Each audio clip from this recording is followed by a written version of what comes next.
사도신경으로 우리의 신앙을 하나님 앞에 고백합니다.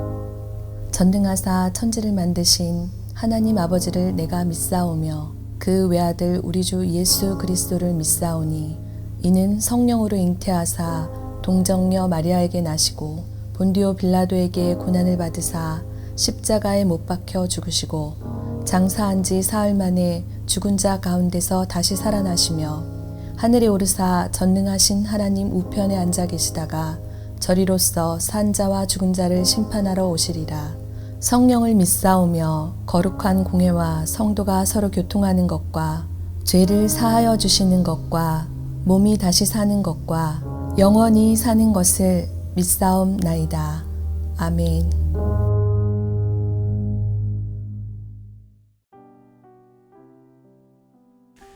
오늘의 말씀 민수기 35장 1절에서 21절 말씀입니다.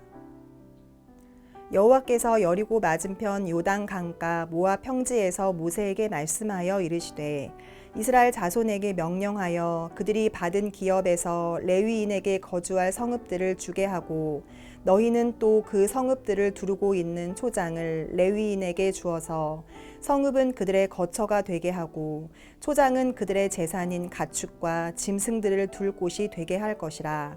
너희가 레위인에게 줄 성읍들의 들은 성벽에서부터 밖으로 사방 1000규빗이라. 성을 중앙에 두고 성 밖 동쪽으로 2000규빗, 남쪽으로 2000규빗, 서쪽으로 2000규빗, 북쪽으로 2000규빗을 측량할지니 이는 그들의 성읍의 들이며 너희가 레위인에게 줄 성읍은 살인자들이 피하게 할 도피성으로 6성읍이요 그 외에 42성읍이라. 너희가 레위인에게 모두 48성읍을 주고 그 초장도 함께 주되 너희가 이스라엘 자손의 소유에서 레위인에게 너희가 성읍을 줄 때에 많이 받은 자에게서는 많이 떼어서 주고 적게 받은 자에게서는 적게 떼어 줄 것이라. 각기 받은 기업을 따라서 그 성읍들을 레위인에게 줄지니라. 여호와께서 또 모세에게 말씀하여 이르시되 이스라엘 자손에게 말하여 그들에게 이르라. 너희가 요단강을 건너 가나안 땅에 들어가거든 너희를 위하여 성읍을 도피성으로 정하여 부지 중에 살인한 자가 그리로 피하게 하라. 이는 너희가 복수할 자에게서 도피하는 성을 삼아 살인자가 회중 앞에 서서 판결을 받기까지 죽지 않게 하기 위함이니라. 너희가 줄 성읍 중에 6을 도피성이 되게 하되 세 성읍은 요단 이쪽에 두고 세 성읍은 가나안 땅에 두어 도피성이 되게 하라. 이 6성읍은 이스라엘 자손과 타국인과 이스라엘 중에 거류하는 자의 도피성이 되리니 부지 중에 살인한 모든 자가 그리로 도피할 수 있으리라.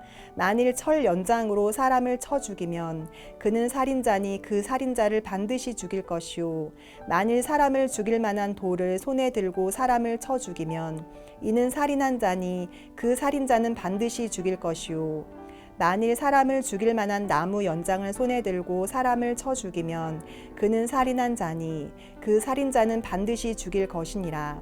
피를 보복하는 자는 그 살인한 자를 자신이 죽일 것이니 그를 만나면 죽일 것이요 만일 미워하는 까닭에 밀쳐 죽이거나 기회를 엿보아 무엇을 던져 죽이거나 아기를 가지고 손으로 쳐 죽이면 그 친자는 반드시 죽일 것이니 이는 살인하였음이라. 피를 보복하는 자는 살인자를 만나면 죽일 것이니라. 건축가 유현준 씨가 이런 말을 했습니다. 도시계획은 디자이너의 손을 떠나는 순간 진화를 시작한다. 그 안에 사는 사람들의 삶이 반영되기 때문에 인간이 추구하는 것과 욕망이 드러난다라고 이야기를 했습니다. 우리가 살고 있는 도시도 마찬가지일 것 같아요. 처음 이 도시를 계획한 그런 사람의 의도와는 다르게 모두 인간의 욕망에 의해서 만들어진다고 해도 과언은 아닐 것입니다. 집이라는 곳은 우리 모든 사람들에게 안락함과 평안함을 주고 기쁨과 행복을 주는 곳이 되어야 되겠죠. 그래서 집이라는 곳을 건축을 했을 거예요. 그런데 이런 건축자의 의도와는 다르게 어떤 집은 그 집에 사는 사람의 어떤 욕망에 의해서 부수기도 하고 무언가를 추구하기도 합니다. 또는 그 집이 공포의 장소가 되고 또 불편한 장소가 되고 고난의 장소가 되기도 해요. 우리 교회도 마찬가지일 겁니다. 하나님께서 우리 교회를 세우신 이유가 무엇입니까? 하나님을 사랑하고 하나님을 믿고 하나님을 경외하는 자들이 모여서 함께 하나님을 찬양하고 예배하며 또 성도 간의 그 교제를 통해서 천국을 맛보고 훗날 아름다운 천국을 소망하게 하기 위해서 우리 교회를 만드신 줄로 믿습니다. 그런데 그러한 교회에 우리 인간의 욕망이 드러나는 순간 교회는 세상의 가치관을 따르는 곳이 되고 세상의 기업과 다름없는 곳이 되어 버리고 마는 거죠. 하나님만을 예배해야 되는데 사람의 이익과 즐거움을 추구하는 장소가 되고 또 성도 간의 아름다운 교제를 통해 천국을 맛봐야 되는데 지옥과도 같은 그런 곳이 되지 않습니까? 사랑하는 성도 여러분, 우리 강원교회가 하나님만을 찬양하고 하나님만을 예배하며 하나님만을 사랑하고 섬기는 공동체가 될 때 하나님의 의도대로 아름답게 성장하게 될 줄로 믿습니다. 이러한 모습을 기대하며 오늘을 살아가는 저와 여러분들 되시기를 주님의 이름으로 축복합니다. 자, 하나님께서는 이스라엘 백성들에게 가나안 땅을 주셨어요. 그런데 12지파 중에 11지파에게만 땅을 분배해서 나눠주시고 한 지파, 레위 지파에게는 땅을 분배해서 주시지 않았습니다. 그럼 레위 지파에게는 어떻게 하셨습니까? 본문 2절에서 3절을 한번 같이 읽어보도록 하겠습니다. 본문 2절, 3절입니다. 시작. 이스라엘 자손에게 명령하여 그들이 받은 기업에서 레위인에게 거주할 성읍들을 주게 하고 너희는 또 그 성읍들을 두르고 있는 초장을 레위인에게 주어서 성읍은 그들의 거처가 되게 하고 초장은 그들의 재산인 가축과 짐승들을 둘 곳이 되게 할 것이라. 아멘. 11지파에게 주신 땅에서 일부분을 레위 지파에게 주라라고 모세에게 명령을 하시죠. 그러니까 레위 지파에게 땅이 아주 없지는 않아요. 하지만 그들의 조금 있는 가축을 기르기 위한 어떤 성읍 사면에 그 목초지를 다 합쳐도 사실 레위인에게 주어진 땅은 매우 작았습니다. 당시 땅이 유일한 재산이었던 그런 사회에서 땅을 적게 가졌으니 이 레위인들은 주위에 사는 다른 지파 사람들의 도움을 받아야만 했죠. 또한 레위인들은 그들 지파끼리 모여서 살았던 것이 아니라 11지파의 땅이 흩어져서 살아야만 했습니다.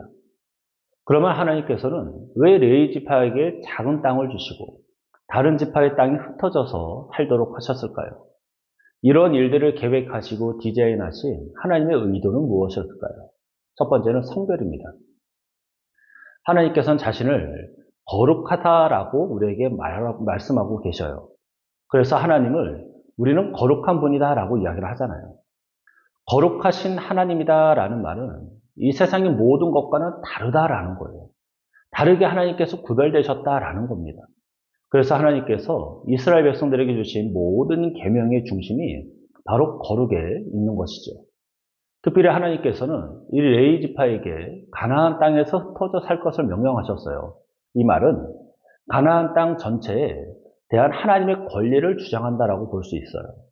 하나님께서 기업이 되시겠다고 하신 그 레위 지파 사람들이 각 지파의 경계 지역에 거주하며 지파 간의 싸움이 일어났을 때 그 싸움의 완충 역할을 하고 또 가나안의 문화들을 일소하고 거룩한 문화를 만드는 그런 역할을 해야만 했던 것입니다. 그래서 하나님께서는 레위 지파에게 흩어져서 살면서 하나님의 거룩함을 투영하고 하나님의 거룩함을 가르치며 살도록 하셨던 거죠. 그것이 바로 하나님께서 기업이 되게 하시겠다라고 하신 레위 지파에게만 주신 특별한 사명이었던 것입니다. 사랑하는 성도 여러분, 오늘날 하나님께서는 우리 그리스도인들을 이 세상 가운데 살게 하신 의도가 무엇일까요? 레위 지파와 같이 세상 가운데서 성별되어 살아가기 원하신다는 것. 세상의 문화를 일소하고 하나님의 거룩한 문화를 만들어가라고 완충 역할을 하라고 우리를 이 땅에 보내주시고 살게 하신 것임을 꼭 기억하고 믿으시기를 주님의 이름으로 축복합니다. 또한 하나님께서는 가나안 땅에 도피성이라는 장소를 만드셨어요. 이 도피성을 만드신 의도는 무엇일까요? 생명을 귀하게 여기시는 하나님의 사랑과 공의의 표현인 것입니다. 하나님께서 계획하시고 하나님께서 디자인하신 그 가나안 성읍은 모든 이들이 행복하고 모든 이들이 차별 없이 사는 삶을 원하셨어요. 그래서 하나님께서는 이스라엘 백성들을 통해 가나안 땅에 살게 하시고 그 가나안 땅에 살고 있는 이스라엘 백성들을 통해 세상 가운데 열강 가운데 하나님의 거룩하심을 드러나게 했던 거죠.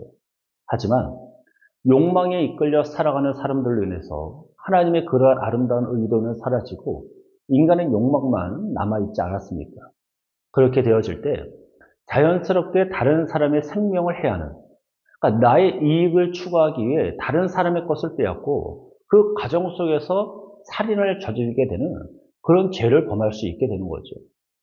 그래서 그들 중엔 어떠한 의도를 가지고 고의로 살인을 행하는 사람들도 있겠지만 어떤 사람은 부지 중에 피치 못하게 어쩔 수 없이 자기도 모르게 살인을 행한 사람들도 있었을 거예요.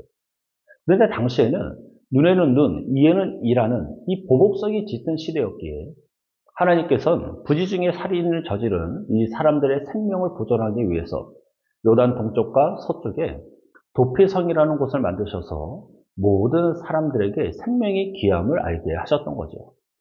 그러니까 이런 하나님의 의도를 몰랐을 때 왜 하나님은 우리를 나뉘게 하시는 거야? 왜 이런 제도를 만드시는 거야? 라고 불평했을 수도 있지만 하나님의 이런 아름다운 의도를 알게 되면 그래서 그렇게 하셨구나 라는 고백을 하게 된다는 것을 우리는 지금까지의 삶의 경험들을 통해서 충분히 잘 알고 있습니다. 신실하신 하나님, 공의로우신 하나님, 어떠한 일에도 선하신 뜻하심을 갖고 계신 그 하나님을 믿으시기를 주님의 이름으로 축복합니다. 사랑하는 성도 여러분, 도시계획은 디자이너의 손을 떠나는 순간 진화한다라는 이 말이 저와 여러분의 신앙의 여정에서는 해당이 되지 않기를 주님의 이름으로 축복합니다. 우리 강원의 성도 여러분들은 약속의 땅에 대한 그 하나님의 구상과 그 기대를 저버린 이스라엘 백성들과 같이 살지 말고 하나님께서 바라보시는 곳을 나도 바라보고 하나님의 마음이 바로 내 마음이 되어 하나님의 뜻이 이 땅 가운데 이루어지기를 소망하며 살아야 될 줄로 믿습니다.